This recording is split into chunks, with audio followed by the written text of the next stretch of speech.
Bienvenue à tous pour ce webinaire qui est co-organisé par l'Institut du Risk Management et le Wagon for Business. Alors pour ma part, je suis André Grondin, je suis consultant au sein de la société Cardoza Consulting.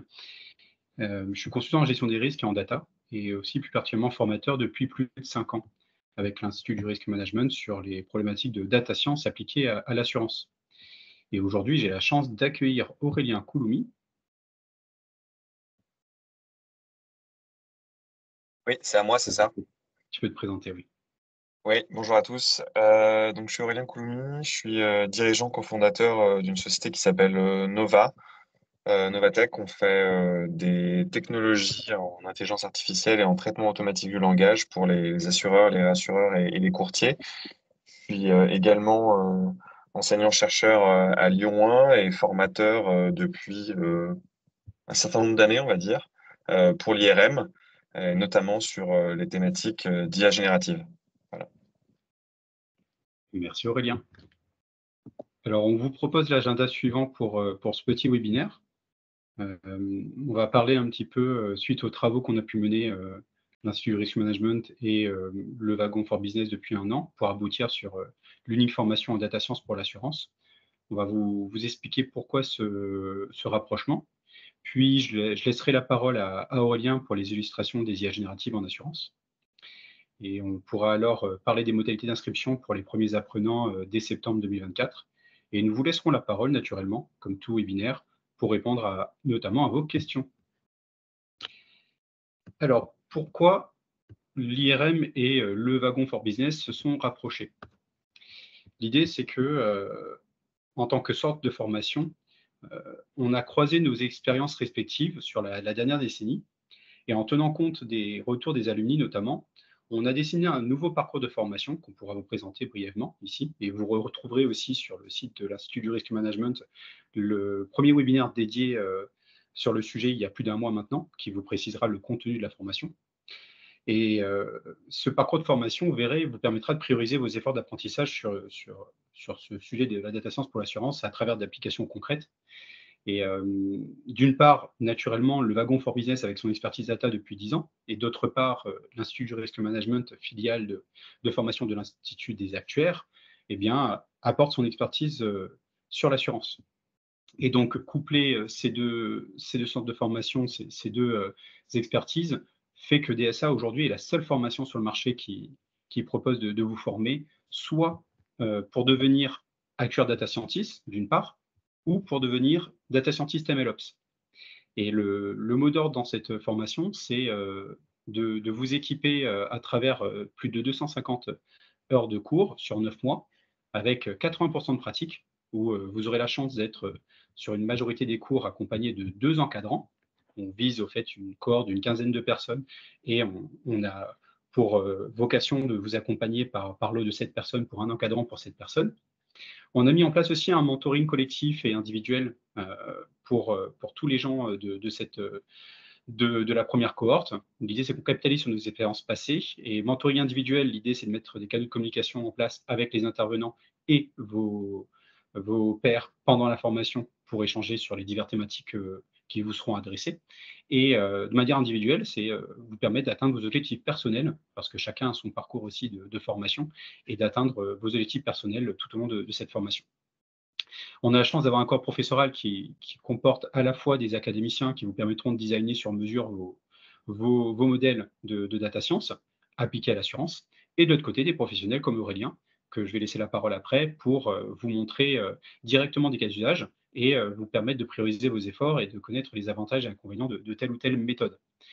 Et enfin, on constitue depuis plusieurs années, et on vous mettra à disposition, une bibliothèque unique qui comporte des cas d'usage en assurance. Ça va être en vie, en non-vie, de manière transverse, sur l'équité des modèles, sur les IA génératives, dont c'est ce pourquoi on est réunis aujourd'hui.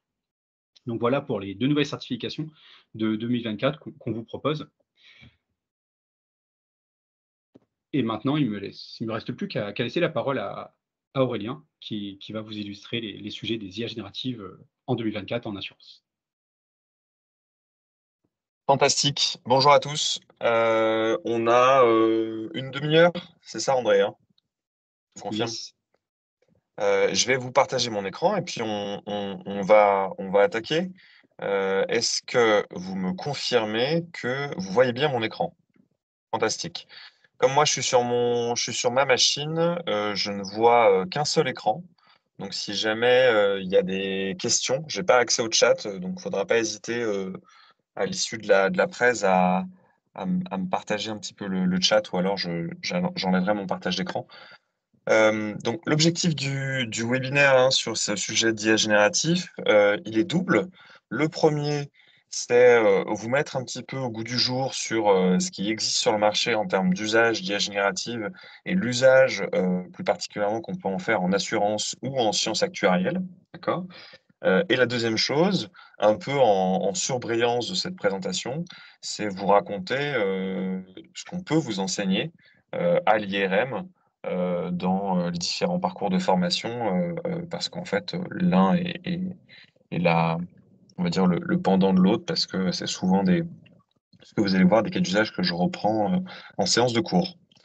Le matériel est en anglais, je m'en excuse par avance, faut surtout pas hésiter à revenir sur certains termes qui pourraient être mal compris, si jamais, il y a des sujets. Alors, blablabla, voilà. La première chose, on va très rapidement se faire juste un petit rappel sur ce que c'est l'IA générative pour que tout le monde soit bien au fait, de ce terme-là.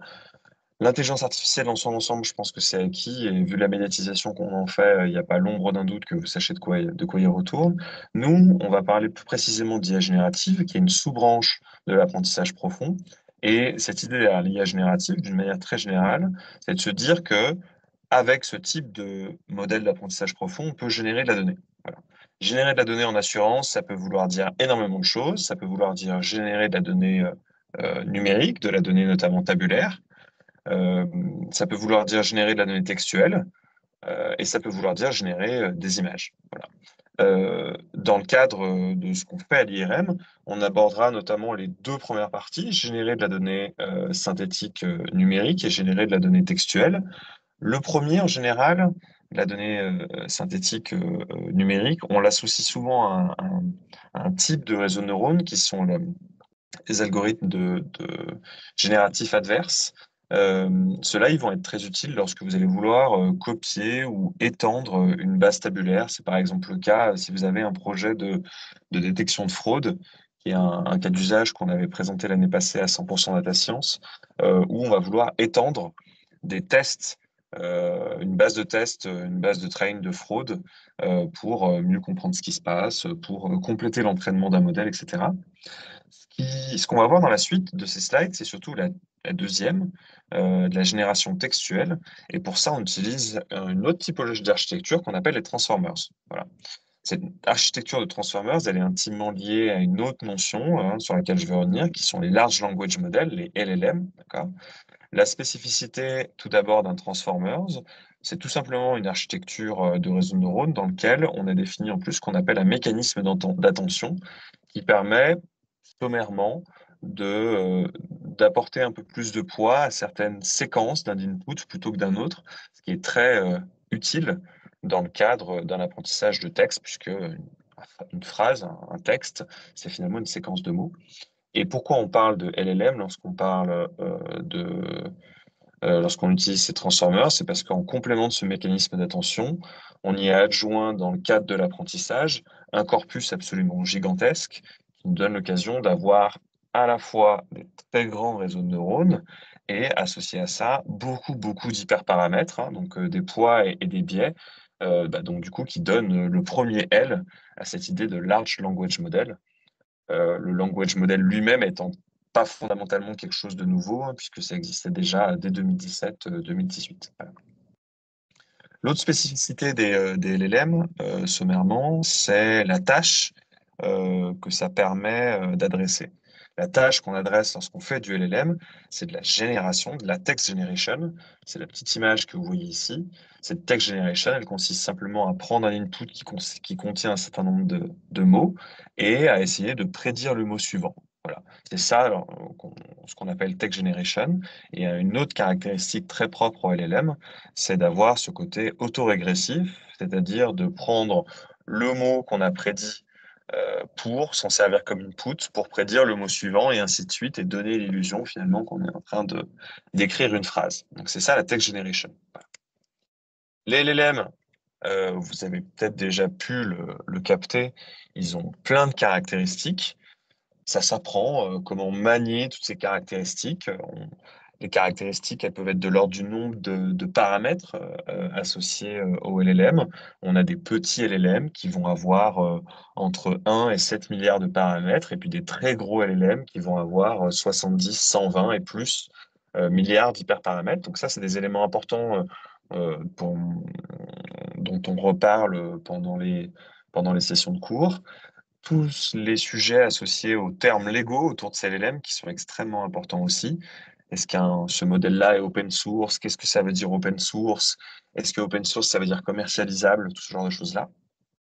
L'autre élément important d'un point de vue technique relatif aux caractéristiques des LLM, c'est leur contexte, les tailles de fenêtres, qu'on appelle aussi contexte, et un sujet extrêmement important lorsqu'on parle de LLM, parce qu'on ne va pas forcément faire les mêmes tâches avec des LLM qui ont des petits contextes, des petites tailles d'input, versus des LLM qui ont des très grosses tailles d'input. Une petite taille d'input, ça permet de traiter un paragraphe en input, par exemple pour faire de la classification textuelle, et de très grandes tailles de contexte, ça permet de traiter des documents entiers en taille d'input. Voilà. Il y a d'autres éléments sur lesquels on revient lors de la formation. Le type d'entraînement, c'est quoi les différents types d'entraînement, comment on optimise à la fois l'entraînement et la taille d'un LLM à travers cette notion de format et de précision, et puis quel dataset on peut utiliser, quel dataset open source, comment on se crée son propre dataset pour entraîner des LLM. Voilà. Des LLM, vous en connaissez probablement déjà, sinon vous ne seriez pas, je pense, à ce webinaire aujourd'hui. Il y a des petits LLM open source, il y a des gros LLM open source, il y a des gros LLM propriétaires, il y a des petits LLM propriétaires. Et ce qu'il faut que vous reteniez et qu'on aura largement l'occasion d'évoquer lors des séances de présentation, c'est que en fait, il n'y en a pas un moins bien que l'autre. Ils ont tous leur utilité à un moment de vie de votre projet. On a tendance à utiliser des LLM propriétaires pour démarrer un projet parce que c'est simple et peu coûteux. Et on va avoir tendance à utiliser plutôt des LLM open source lorsqu'on va vouloir mettre en production et internaliser. Et puis parfois, on va vouloir utiliser des petits LLM parce que les tâches sont simples et qu'on a une ressource d'infrastructure limitée. Il y a plein de bonnes raisons et plein de chemins qu'il faut un petit peu détailler. L'élément qu'il faut que vous reteniez, c'est qu'il n'y a pas une mauvaise réponse. La réponse, le choix du LLM, dépend finalement du contexte d'entreprise. Alors pourquoi on fait des LLM? Vous avez probablement déjà des éléments de réponse, puisqu'en fait, c'est presque rentré dans le quotidien. On fait du LLM parce que les LLM sont efficaces. On a une valeur qui est quasi instantanée. On peut faire une classification sans entraîner un modèle, d'accord? C'est des modèles qui sont capables, en plus d'être directement exploitables, ils fournissent plutôt des bonnes performances sans avoir justement à bénéficier d'un entraînement. Donc c'est ce qu'on appelle vraiment du zero shot ou du few shot, d'accord? C'est des LLM qui sont adaptables à travers les mécaniques de prompting, entre autres. On peut largement rentrer dans des cas d'usage ou des tâches qui sont très domain adapted, donc de la tarification ou de l'analyse légale ou de la mise en conformité. On peut aller vraiment sur tous ces domaines d'expertise-là. Et puis d'autres éléments qui font qu'aujourd'hui, ils font partie du quotidien à la fois pro et perso. Voilà. Alors qu'est-ce qu'on peut faire lorsqu'on fait des LLM? En fait, toutes les tâches de traitement du langage classique. Traitement du langage, il existe depuis bien avant les LLM, donc toutes les tâches d'extraction d'informations, toutes les tâches de regroupement textuel, toutes les tâches de classification, de recherche, de résumé, de génération, on pouvait le faire avec du NLP traditionnel, avec des transformers ou avec des modèles qui précèdent ces générations de transformers, et donc on va pouvoir le faire aussi de temps en temps avec du LLM, et bien sûr, on peut aller bien au-delà de ça. Donc, je vous cite ensuite quelques exemples. C'est des exemples un peu simplistes, mais qui permettent un petit peu d'appréhender le champ des possibles, au moins avec du prompt engineering. On peut répondre à des questions. Comment je vais atténuer le risque associé à tel business avec une réponse qui est autogénérée. Est-ce que je peux donner un score qualitatif face à une clause ou un score plutôt quantitatif, peut-être même en lieu et place d'un modèle traditionnel? On peut donc prédire des valeurs, prédire des chroniques aussi avec un LLM. Et puis bien sûr, parce que j'imagine que vous l'utilisez quasi de manière journalière, on peut générer du code avec un LLM. Donc on peut commencer à opérer des définitions de fonctions, de la documentation, des tests unitaires associés à des développements. Voilà. Alors, ce qu'on verra et ce qu'on voit en général dans les formations associées à l'IA générative, ensuite, c'est comment on complexifie et on s'approprie ces frameworks LLM. Le LLM, lui seul, peut être exploité, mais en général, on l'adosse à plein d'autres outils. Donc, en général, on va rentrer dans des mécaniques de prompt pour affiner l'input du LLM, toute la partie prompt engineering. On peut, en plus de cette partie de prompt engineering, y adosser de la connaissances externes qu'on va mettre dans des bases de connaissances, dans ce qu'on appelle également des vector stores. Donc ça, c'est toute la pratique qu'on appelle RAG, pour Retrieval Augmented Generation. Okay, et d'autres outils vont pouvoir se greffer à ces mécaniques de base de connaissances, notamment lorsqu'on parle d'agents. On va y ajouter une mémoire complémentaire, on va y ajouter une capacité à raisonner, une capacité à avoir une caisse à outils, des API à disposition, etc. Et puis le dernier niveau, c'est lorsqu'on veut vraiment s'approprier son LLM, comment on réentraîne un LLM. Est-ce qu'on doit réentraîner complètement un LLM? Est-ce qu'on doit choisir les poids sur lesquels on doit réentraîner? C'est toutes ces questions-là qu'on pourra se poser en considérant à chaque fois que c'est pas manichéen, quoi, hein. Il n'y a pas tout est bien, tout est nul. C'est toujours une histoire de nuance et de contexte, hein, en fonction de ce que vous avez à disposition. Vous allez peut-être pouvoir faire des choses simples avec du prompting. Et si par opposition, vous avez beaucoup de data, vous allez peut-être pouvoir privilégier un réentraînement partiel des hyperparamètres. Voilà. Donc, tout ça, c'est aussi des choses qu'on voit. C'est des choses qu'on voit dans un cadre métier au sein de la chaîne de valeur assurantielle, puisqu'en fait, des cas d'usage aujourd'hui, on commence à en avoir vu un bon petit paquet, soit en s'inspirant de pratiques de marché, hein, de ce que peuvent faire certains assureurs, réassureurs ou courtiers, soit en essayant d'être un peu créatif face à vos propres problématiques. Voilà. Donc je ne reviens pas sur les cas d'usage qui existent, mais vous devez simplement garder à l'esprit que ça abonde sur toute la chaîne de valeur assurantielle, de la tarification à la modélisation CatNat, en passant par des sujets bassement informatiques ou même des sujets légaux. Voilà. Succinctement, parce que je ne sais pas combien de temps il nous reste, mais on va peut-être aller à l'essentiel. Il y a ce qu'on fait aussi lorsqu'on parle d'IA générative, c'est vraiment factualiser la valeur qu'on va tirer de ces IA génératives. En assurance et en sciences actuarielles, moi j'aime bien résumer ça sous 3 segments.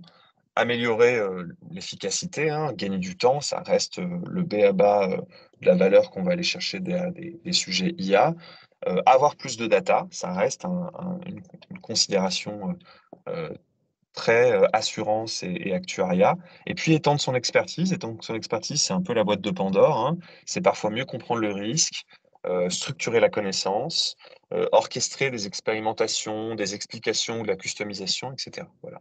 Et puis, pour vous faire un petit peu aussi un autre degré de perspective, ces valeurs-là qu'on va aller chercher dans les cas d'usage que je vais vous introduire très rapidement après, en fait, ils sont parfois à impact très journalier. Ça va juste changer votre quotidien parce que vous allez gagner une demi-heure sur quelque chose qui vous prenait 2 heures à la base.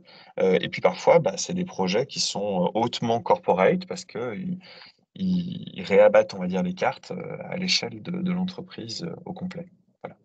Alors, ce que je présente très rapidement dans les slides qui suivent, et ça fait souvent l'objet de cas d'usage à travers des notebooks ou quoi qu'on peut faire en formation, c'est des exemples associés à ces trois raisons pour lesquelles on fait de l'IA générative et des LLM. Voilà.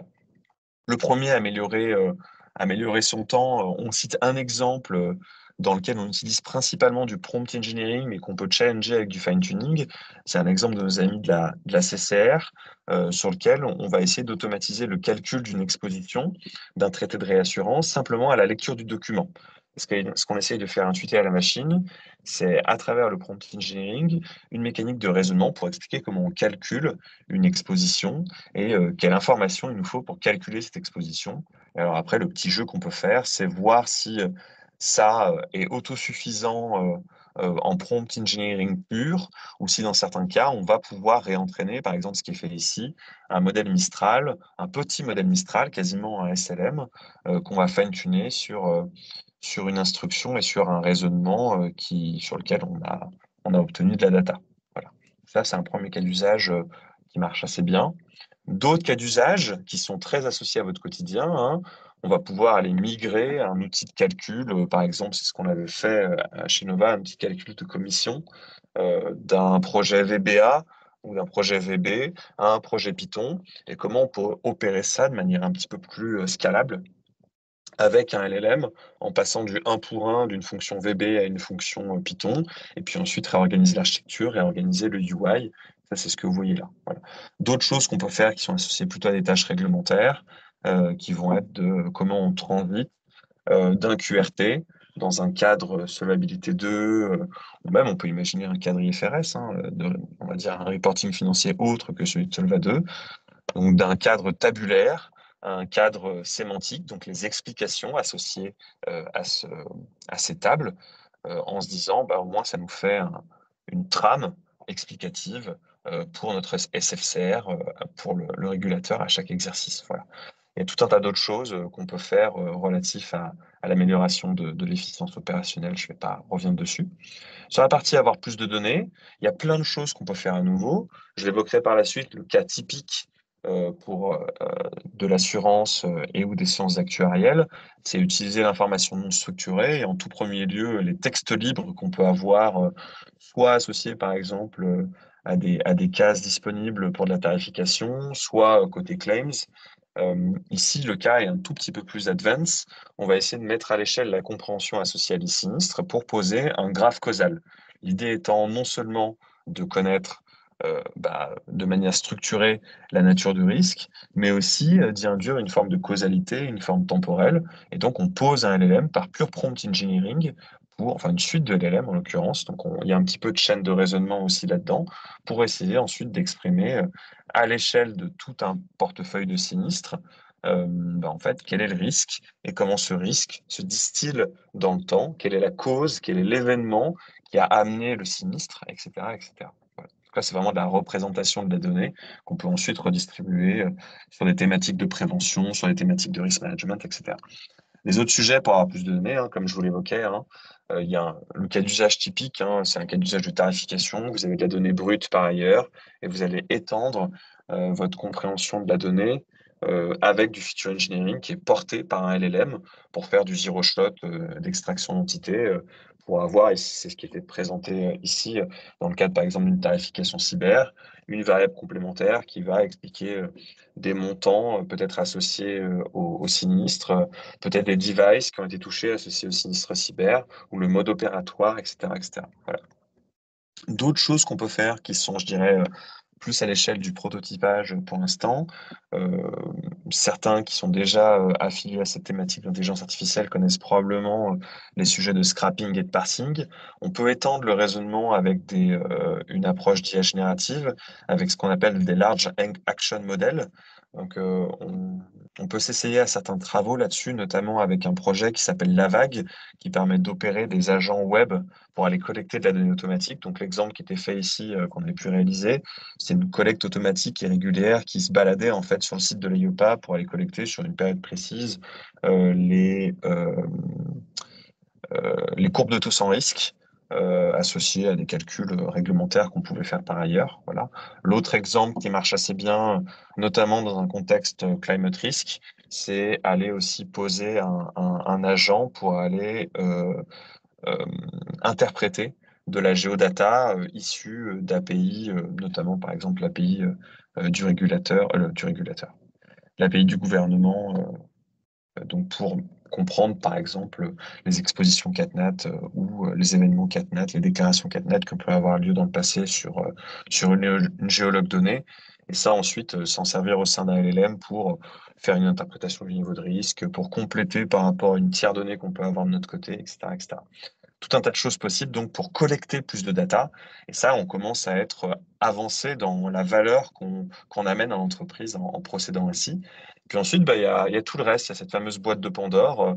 Ici, on s'était essayé, c'était un projet qu'on avait également présenté à 100% Data Science, pour utiliser un LLM pour quantifier le risque en se basant à nouveau sur des rapports.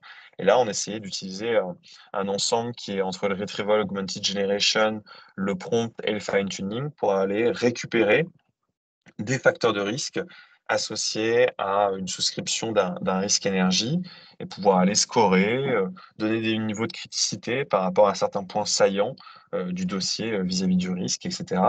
Donc là, ça permet vraiment vraiment de faire le métier de risk manager au sens très large du terme, donc au sens même de l'assurance. Ça complète l'expertise que peut avoir un actuaire ou d'autres experts du domaine. Et puis, bah, par extension, hein, sur ce sujet de d'étendre l'expertise, le grand classique, hein, c'est construire un agent conversationnel. Donc, je cite un projet qui est mené à l'ISFA sur l'entraînement de petits modèles d'experts associés à des mémoires d'actuaires. Là-dessus, c'est tout à fait un projet qu'on pourra reproduire en interne parce que c'est extrêmement simple à opérer. Et puis, dans la continuité un petit peu des choses qu'on peut faire pour étendre la réflexion, il y a notamment plein de travaux actuellement sur les time series et les LLM. Les LLM étant très forts pour opérer des séquences, une time series étant une séquence, on peut considérer qu'on peut donner un input d'un LLM, une time series, pour prédire par exemple la suite de la time series, pour détecter une anomalie au sein de cette time series. Il y a tout un tas de choses qui sont possibles et qui sont très intéressantes de tester dans un cadre assurantiel ou actuariel, que ce soit pour des index financiers, pour des index météorologiques ou climatiques. Enfin bref, il y a plein de choses à expérimenter. Et ça aussi, on peut le faire dans le cadre de la formation. Voilà. Pour pas consommer trop de temps et puis pour laisser pas mal de place aux questions, juste vous les citer de loin. Lorsqu'on fait de l'IA générative, il y a plein de warnings à mettre en place. On fait ça dans un cadre prudent, on va dire. Donc, il y a des prérequis, il y a des exigences qu'il faut poser et il y a des choses qui marchent encore pas bien. Et donc, bah, il faut discuter de tout ça. Donc, ce qui fait aussi partie prépondérante d'une formation comme celle qu'on donne à l'IRM, ça va être de se dire, ben, c'est très bien la technologie, mais faisons-en un usage corporate et faisons-en un usage corporate raisonné. Donc, ça veut dire comment on traite bien la data dans un cadre LLM, c'est ce qui est présenté ici, comment on traite bien les modèles. Est-ce qu'on doit prendre toujours des très gros modèles? Est-ce qu'on doit toujours domaine adapter notre modèle? C'est autant de questions qu'on peut se poser. On peut même l'étendre à c'est quoi la gouvernance finalement qu'on peut associer à ça?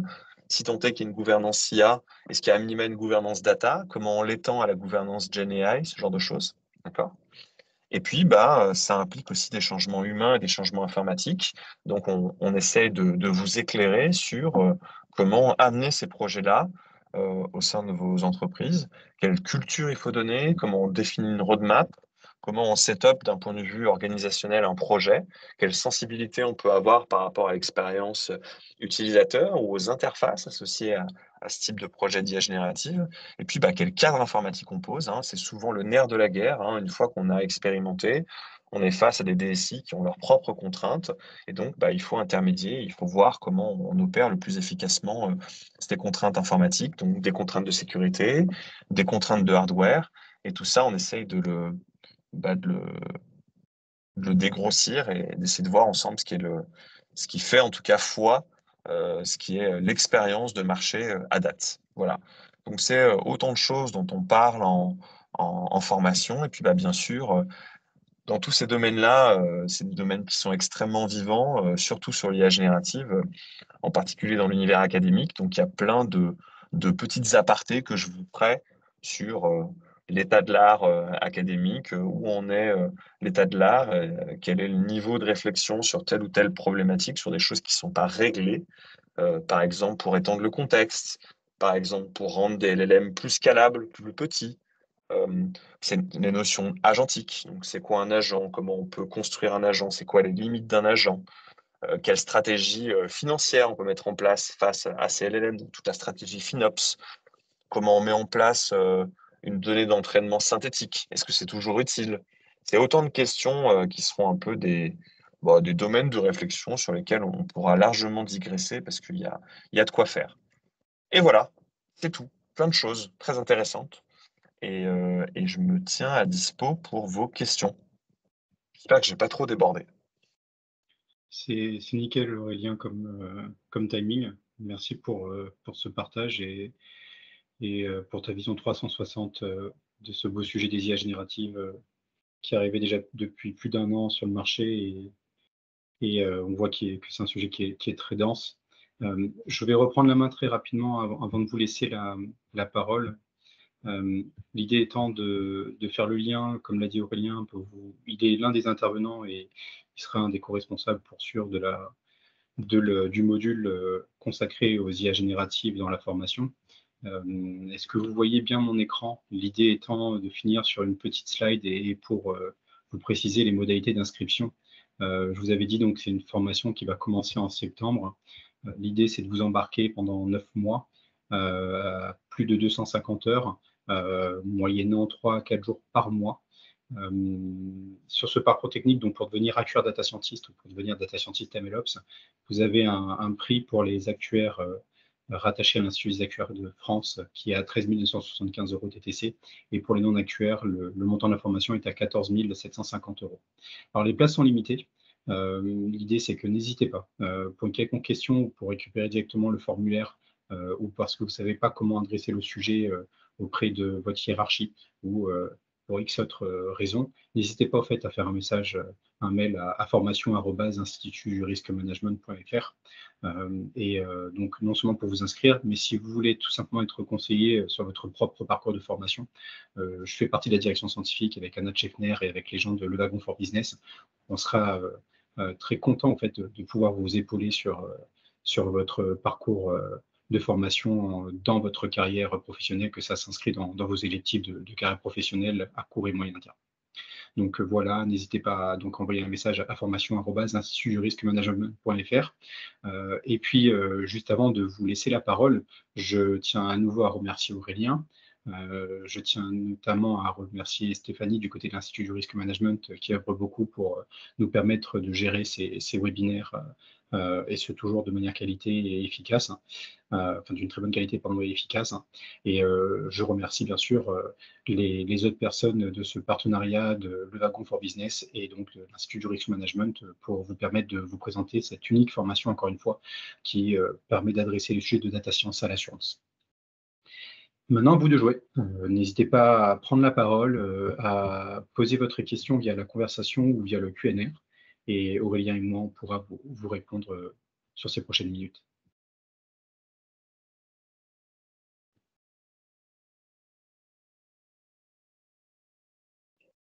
Je crois que les micros sont coupés, donc à mon avis, ils auront des difficultés à prendre la parole telle que, mais peut-être par le chat ou par les C'est ça, Q&A, je ne sais pas s'il y a c'est ça, des... exactement. J'imagine qu'il y a des thèmes qui sont d'intérêt. Eh ben, on voulait des Voilà. questions. Merci Ismaël. On a plein de questions. Tac, tac, tac. OK. Alors, on va voir s'il y a des questions d'autres participants, mais on va, le temps au moins que les questions arrivent, au moins essayer d'en traiter une ou deux. Ismaël. Donc, est-ce que le détail calculatoire relatif à la construction d'un LLM sera diffusé durant la formation? Est-ce que le détail calculatoire relatif à la construction d'un LLM? Ouais. Alors, le détail calculatoire relatif à la construction d'un LLM, on peut en parler dans la formation. Je pense que c'est même d'ailleurs le début de l'histoire lorsqu'on doit faire une formation sur les IA génératives. Mais tu vas vite voir que dans sa construction, il est somme toute traditionnel, le détail calculatoire d'entraînement d'un LLM, parce que c'est de manière très grossière, mais pas plus, pas moins qu'un réseau de neurones. On pourra détailler et rentrer un petit peu dans le détail de la partie, sur la partie mécanisme d'attention. Vous comprenez un petit peu c'est quoi un mécanisme d'attention dans un réseau de neurones. Mais après ça, je dirais que on peut fermer la parenthèse sur la partie maths, sur le LLM pur, et après, bah, la partie maths, elle va être un peu en surbrillance partout, mais pas forcément sur la construction d'un LLM. Peut-être parfois sur la construction du dataset. Comment on pose une mesure mathématique, qui dit, bah, mon dataset, il est propre, il est représentatif, pour, un entraînement d'un LLM pour qu'il soit de qualité. On va pouvoir le faire en aval du LLM. Quelles mesures mathématiques pour évaluer le LLM? Est-ce qu'on se contente de suivi de l'os? Est-ce qu'il faut faire des méthodes d'évaluation complémentaires? Quelle méthode d'évaluation? Sur quelles caractéristiques? Etc. Voilà. Donc, ça, c'est pour la première question. Je vais prendre une deuxième question d'Ismaël, et puis après, je prendrai la question de Yes. Mathias. Je te propose de prendre la dernière question d'Ismaël. Je pense que c'est Ok. pour être efficace et pour adresser un sujet pertinent à mon sens, mais comme tu le souhaites. Est-il attendu d'un data scientist qu'il se concentre sur certaines familles de modèles ou bien doit-il essayer d'être performant sur toutes les différentes familles? C'est une question délicate. Je pense que ça dépend fondamentalement, du profil que vous voulez avoir et ce que vous voulez donner comme teinte à votre carrière. Il y a des data scientists, dont, le rôle exclusif est d'opérer des modèles de machine learning classique, sans que ce soit péjoratif, des familles de machine learning classiques, ça veut dire la famille de modèles de machine learning supervisés. Ils doivent les connaître comme une espèce de grosse caisse à outils. Et ils doivent les connaître très bien dans la mesure où ils doivent aussi avoir une expérience de quel modèle utiliser dans quel contexte, des modèles plus propices à certaines familles de data, des modèles plus propices à certaines tailles de data. Et donc, bah, il y a des data scientists qui ne font que ça. Ils ne s'intéressent pas du Mmh. tout à l'IA générative. Je peux bien sûr, et il faut que je prêche ma paroisse, je peux que inciter, à peu près tous les data scientists à avoir un background en IA générative, non pas pour, ajouter, les modèles d'IA générative à leur caisse à outils, mais plutôt parce que l'IA générative est juste un outil qui est tellement omniscient que, des data scientists qui, traitent exclusivement des modèles supervisés, traditionnels, bah, peuvent se servir de l'IA générative, comme je l'évoquais, pour avoir de la donnée synthétique pour entraîner ces modèles traditionnels, pour avoir, des outils de backtest pour évaluer, ces modèles traditionnels. Enfin bref, il y a plein de raisons ensuite pour utiliser ces IA génératives. Et donc la réponse, c'est non, c'est pas attendu d'un data scientist qui connaisse toutes les familles, et non plus, c'est pas attendu d'un data scientist qui ne se concentre que sur certaines, familles. Ça dépend un peu du cas. D'une manière générale, ma préco, c'est, avoir une culture générale d'ensemble, sans être une attente, et puis ensuite, c'est se laisser porter au gré de l'expérience métier parce qu'en fait, c'est important de se laisser porter, il faut pas se mettre trop la pression non plus. Voilà. Pour compléter peut-être le propos d'Aurélien sur cette question, il y a aussi, une volonté, nous, de notre côté, de vous donner une approche, dans un premier temps standardisée, mais adaptée aux spécificités de l'assurance, vous permettant de dire: «Voilà, il y a plusieurs familles d'algorithmes qui existent.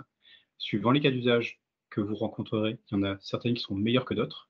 On vous donnera les jalons et le bon recul pour valider ou infirmer que ça ne fonctionne pas, enfin que voilà, que quand est-ce que ça va fonctionner, quand est-ce que ça va pas fonctionner, en choisissant les bonnes métriques. Et après, dans un second temps, peut-être que vous irez chercher à vous spécialiser sur des familles d'algorithmes, pour X raisons. Donc, il y a aussi cet aspect de, enfin, il y a cet axe, qu'on peut attribuer, on peut aborder, pardon, à travers cette question. Si je prends maintenant la question de Mathias, par rapport à la formation, combien de places y a-t-il? Est-ce qu'il y aurait une immersion professionnelle à réaliser? Alors, à date, au fait, on vise une cohorte d'une quinzaine de personnes et il va rester pas plus de 10 places. Donc, n'hésitez pas à vous inscrire. L'idée, c'est que les prochaines steps dans les prochaines semaines, c'est de pouvoir mener des entretiens et de choisir, au fait, et de garder les meilleurs dossiers. Les meilleurs dossiers ne sont pas forcément ceux qui sont les plus techniques, mais ceux aussi qui ont montré une motivation certaine et un objectif, au fait, de formation. Et bien sûr, enfin, des objectifs visés. Et bien sûr, si vous n'êtes pas au clair, si vous voulez être accompagné encore sur cet objectif que vous avez ou les objectifs que vous souhaitez viser, à travers cette nouvelle boîte à outils d'intelligence artificielle, de machine learning, de data vis, et cetera, pour l'assurance. On est à votre écoute et on pourra vous accompagner là-dessus. Ensuite, sur l'immersion professionnelle à réaliser, au fait, on peut le voir à 3 niveaux. Hem, la première immersion, comme on vous l'avait dit dans les slides précédentes, vous allez avoir 80 de pratique. Au fait, à travers le wagon et l'Institut, du Risk Management, on a bien compris que, c'est avant tout via de la pratique et en vous épaulant, en vous aidant à débugger, en priorisant vos apprentissages que, au fait, vous y arriverez. Et donc la première immersion, c'est de vous donner des cas d'usage, que ce soit Aurélien, que ce soit moi, que ce soit Antoine Ly, que ce soit d'autres personnes qui vont intervenir, au fait. Ils vont vous donner des cas d'usage qu'ils ont eux-mêmes rencontrés avec les échecs ou les freins et mais aussi les avantages et les réussites, pour que, au fait, vous baigniez directement, en fait, dans un cas sur lequel vous serez confronté, dans les semaines ou dans les mois à venir, en tout cas, du moins on l'espère, dans vos activités professionnelles respectives. Donc il y a cette première version d'immersion professionnelle. L'autre version que vous allez avoir, ce sont via des projets, en mode hackathon ou tout simplement sur plusieurs séances. Alors soit c'est en mode hackathon sur 3 jours consécutifs, soit sur plusieurs séances, on va vous demander au fait de réaliser un projet. Là pareil, un cas d'usage, un dataset ou des corpus de texte sur lesquels vous devrez travailler en lien direct, en fait, avec une application qui aurait montré ses fruits ou montré son intérêt, en tout cas en assurance ou en recherche opérationnelle dans le secteur de l'actuariat.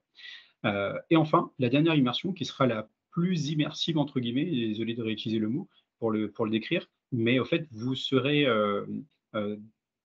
euh, vous devrez réaliser un projet tout au long de cette formation et le présenter sous la forme d'un rapport que vous rendrez en fin de parcours et ainsi qu'une soutenance face à un jury composé de 3 à 4 personnes à la fois du corps professoral, mais aussi des experts de l'assurance et de la matière autour de l'intelligence artificielle. Donc, vous devrez au fait, en règle générale, servir votre entreprise et donc de choisir un cas d'usage en interne, travailler sur les données de votre entreprise et ou travailler sur des données en open data. Euh, et vous réaliserez le projet en lien avec les problématiques que votre entreprise pourrait rencontrer en même temps que vous formerez. Donc j'espère que, Mathias, ça répond à votre question sur ces aspects d'immersion professionnelle qui, à mon sens, comme je viens de le dire, sont vraiment à 3 niveaux à travers cette formation. Super. Il y a Est-ce qu'il y encore a d'autres des. questions ou est-ce Ouais, que c'est tu ça. veux Sinon, prendre une autre je question, prends les Aurélien? questions, je prends les autres questions Vas-y, vas-y. d'Ismaël. L'avantage, c'est qu'il en a mis des bonnes, donc bon, je peux être alimenté. N'hésitez pas en tout cas à poser des questions. Il n'y a pas de mauvaises questions. Je pense que c'est important que vous en profitiez.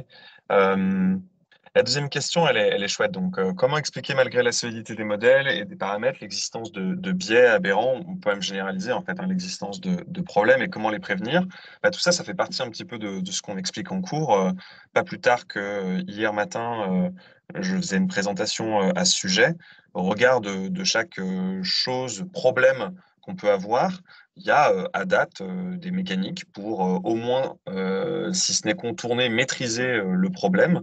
Donc, face à des biais, il y a des manières d'observer ces biais, à défaut de les corriger systématiquement, au moins de les observer et donc de limiter l'emprise de ces biais. Sur les sujets de consistance de modèle, il y a des méthodes.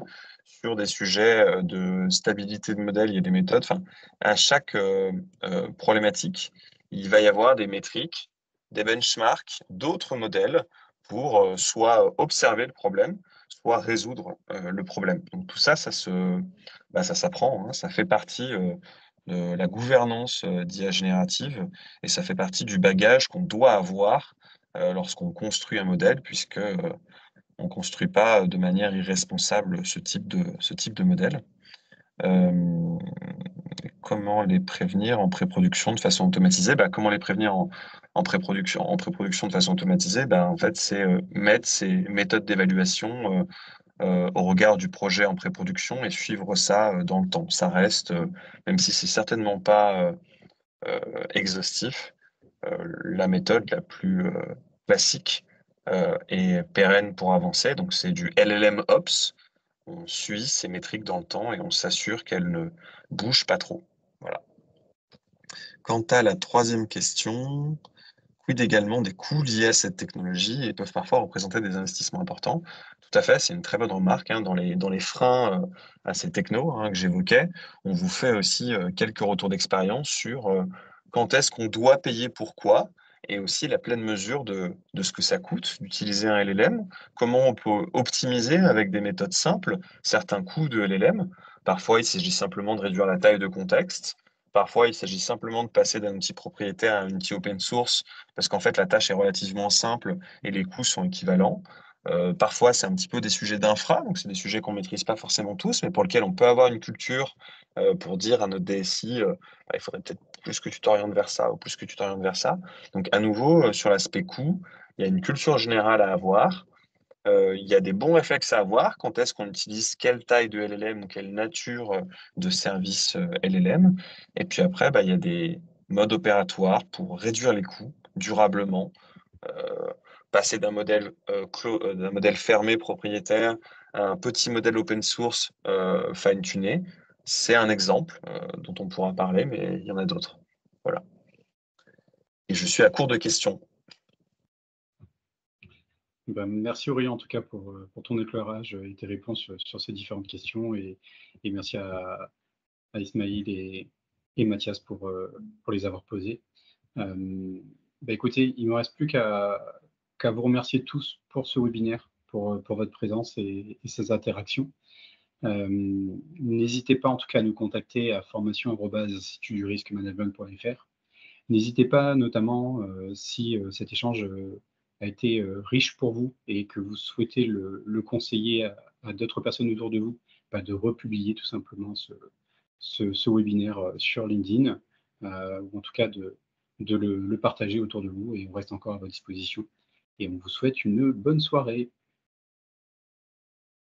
Merci, bonne journée. Bonne soirée. Au revoir.